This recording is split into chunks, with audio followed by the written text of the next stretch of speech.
Hello dear students, कैसे हैं आप। मुझे उम्मीद है कि आप ठीक होंगे, अच्छे से होंगे। कुछ अरसा पहले हमने लेक्चर सीरीज़ शुरू की थी। बायोलॉजी 9th की जो है वो हम पढ़ रहे हैं। उसका पहला chapter the fundamental unit of life हम पढ़ रहे हैं। इसका पहला लेक्चर जो है वो हो चुका है।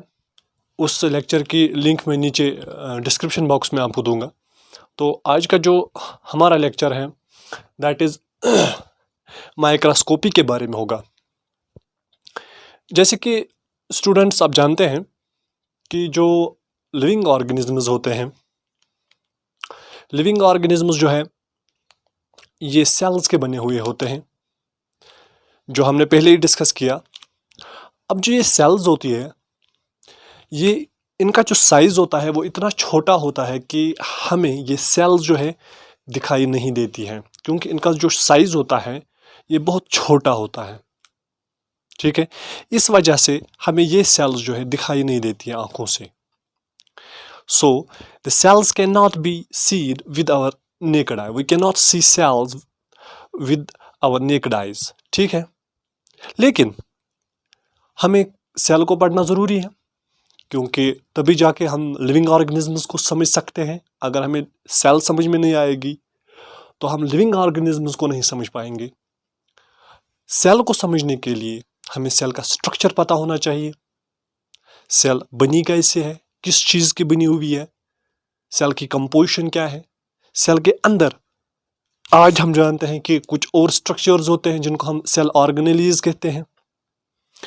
कैसे हमें पता चला कि ये ऑर्गेनेलीज सेल्स में होती है, या सेल जो है इसकी कंपोजिशन ऐसी होती है, लिपिड्स के बनी हुई होती है, प्रोटीन्स होते हैं, या माइटोकॉन्ड्रिया होता है, या क्लोरोप्लास्ट होता है, सेल मेम्ब्रेन होता है। अगर सेल इतनी छोटी है तो ये चीज़ें हमें पता कैसे चली।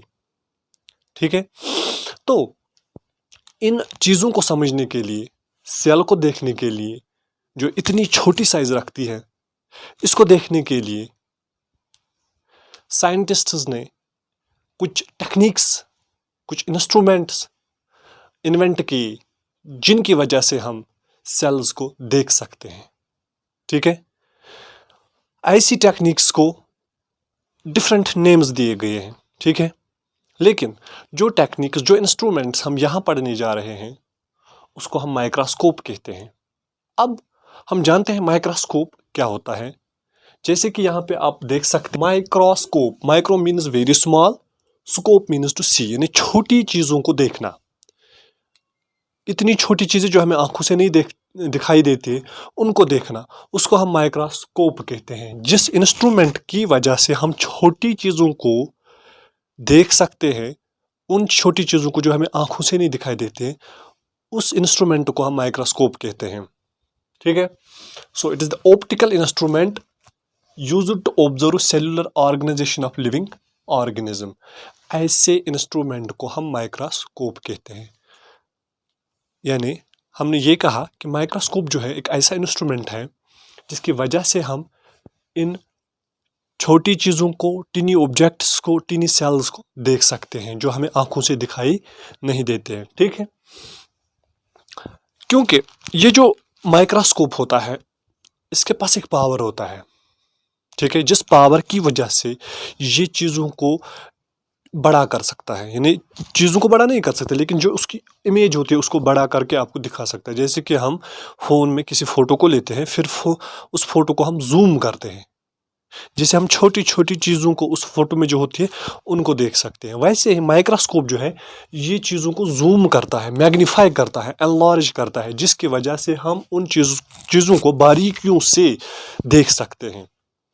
ठीक है, माइक्रोस्कोप जो है इसके दो टाइप्स होते हैं, दो कैटेगरीज होते हैं। यानी हमारे पास तो बहुत सारे माइक्रोस्कोप हैं, लेकिन उनको हम दो कैटेगरीज में डिवाइड करते हैं।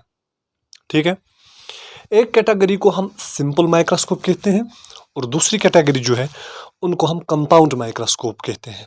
ठीक है, ज़्यादा हमें कंपाउंड माइक्रोस्कोप के बारे में पढ़ना है, लेकिन पहले हम थोड़ा सा डिस्कस करेंगे कि सिंपल माइक्रोस्कोप क्या होता है। सिंपल माइक्रोस्कोप में मैग्नीफाइंग ग्लासेस जो आपके हैं उनको हम सिंपल माइक्रोस्कोप कहते हैं। मैग्नीफाइंग ग्लासेस जो आपकी ज्योमेट्री बॉक्स में होता है या आपकी लेबोरेटरी में भी मैग्नीफाइंग ग्लासेस होते हैं, तो वो आपके सिंपल माइक्रोस्कोप हुए। उनसे आप क्या करते हैं, जो छोटे छोटे अक्षर होते हैं, लेटर्स होते हैं पेजेस पे, तो उनको बड़ा करके आप देख सकते हैं, या छोटी छोटी सेल्स को भी आप देख सकते हैं due to these simple microscopes. ठीक है, तो उसके बाद कंपाउंड माइक्रोस्कोप जो है, ये जो कंपाउंड माइक्रोस्कोप होता है, जनरली हम अपनी लेबोरेटरीज में, जो आपके स्कूल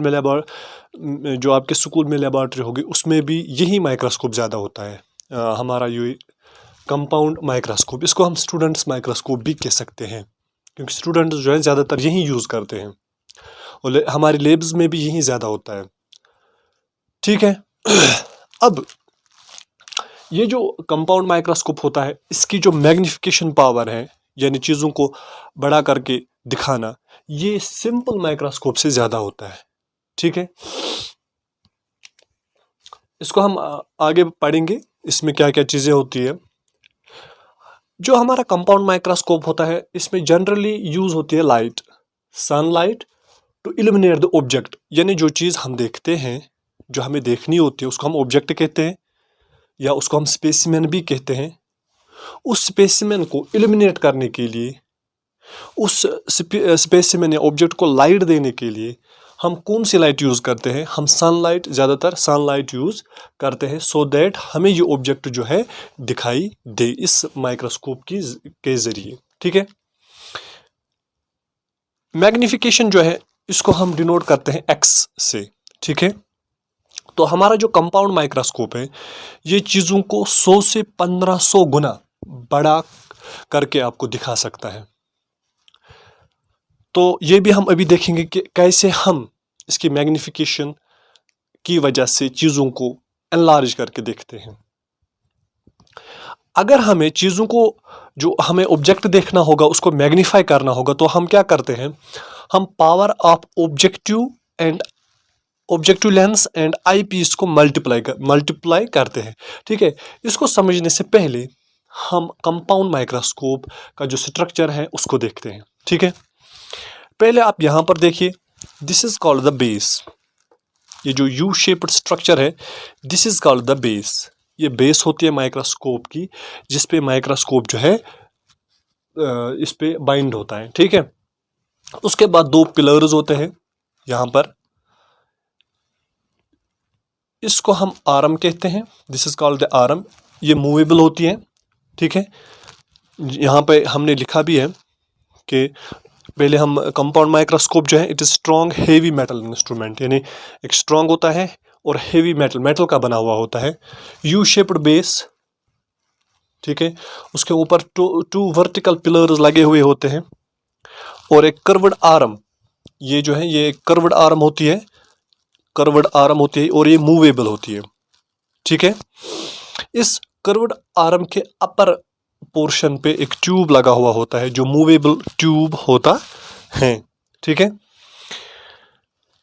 तो other parts of the microscope are reflector, mirror, ठीक है, condenser, stage, objective lens, these are the objective lenses, ocular lens, this is called the ocular lens, and the adjustment screws. फिर से एक बार आपको बता देते हैं, this is called the base, these are the two pillars, this is the mirror, condenser, this is the stage, objective lens, nose piece, body tube, draw tube, eyepiece, course adjustment screw knob होता है, एक बड़ा knob यहाँ पर लगा हुआ होता है। उसके बाद फाइन एडजस्टमेंट स्क्रू, एक छोटा नॉब होता है नीचे, और आर्म। ठीक है, आप क्या करते हैं, जब आप एक ऑब्जेक्ट जो है, ऑब्जेक्ट आपको इस स्टेज पे रखना होता है। जब आप एक स्लाइड प्रिपेयर करते हैं, उस स्लाइड पे आप ऑब्जेक्ट रखते हैं, फिर उस स्लाइड को आप इस स्टेज पे रखते हैं। ठीक है, तो यहाँ से लाइट आ जाती है, वो मिरर पर पड़ती है। मिरर जो है उस लाइट को रिफ्लेक्ट करता है, और वो जो रिफ्लेक्टेड लाइट है वो इस कंडेंसर के ज़रिए से, इसके अंदर से सीधे इस स्टेज में थोड़ा सा सुराख होता है, तो उस पर हमने इस स्लाइड, ग्लास स्लाइड को रखा हुआ होता है और ग्लास स्लाइड पे उसी जगह हमने ऑब्जेक्ट भी रखा हुआ होता है। तो ये लाइट जो है कंडेंसर से होके, इस स्टेज से होके, फिर इस स्लाइड से और ऑब्जेक्ट से होकर हमारे ऑब्जेक्टिव लेंस पे पड़ती है। तो ऑब्जेक्टिव लेंस तो पहला लेंस है जो जहाँ पर मैग्नीफिकेशन होती है, ठीक है। तो उसके बाद क्या होता है, इस ऑब्जेक्टिव लेंस के ज़रिए से जो एनलार्ज्ड इमेज है वो ऊपर चली जाती है through this body tube and then draw tube और आई पीस पे पहुंच जाती है। आई पीस जो है उस इमेज को और एनलार्ज करता है, ठीक है। तो हमें ज़्यादा मैग्नीफिकेशन एक इमेज की मिलती है। फॉर एग्जांपल अगर आप यहाँ पर ऑब्जेक्टिव लेंसेज हमारे डिफरेंट मैग्नीफिकेशन पावर्स के होते हैं। फॉर एग्जांपल 10x का होता है, 40x का होता है, 100x का होता है। और आई पीस जो है जिसको हम ऑक्यूलर पीस भी कहते हैं, ये 10x और 15x का होता है। फॉर एग्जांपल अगर आप 10x वाला ऑब्जेक्टिव लेंस यूज़ कर रहे हैं और 10x वाला आई पीस यूज़ करते हैं, तो उस वक्त मैग्नीफिकेशन क्या होगी? तो सिंपली आपको मल्टीप्लाई करना होता है। For example 10x eyepiece आप यूज़ कर रहे हैं, उसको मल्टीप्लाई आप करेंगे। अगर ऑब्जेक्टिव लेंस 10x का यूज़ कर रहे हैं तो उससे मल्टीप्लाई करेंगे, तो उस वक्त आपकी मैग्नीफिकेशन जो है वो 100 टाइम्स होगी, 10 इंटू 10। इसी तरीके से फॉर एग्जांपल अगर आप 15x का यूज़ कर रहे हैं आई पीस और नीचे फॉर एग्जांपल आप 100x का कर रहे हैं, तो इसको आप मल्टीप्लाई करेंगे तो वो आपकी मैग्नीफिकेशन होगी, टोटल मैग्नीफिकेशन होगी उस टाइम, ठीक है।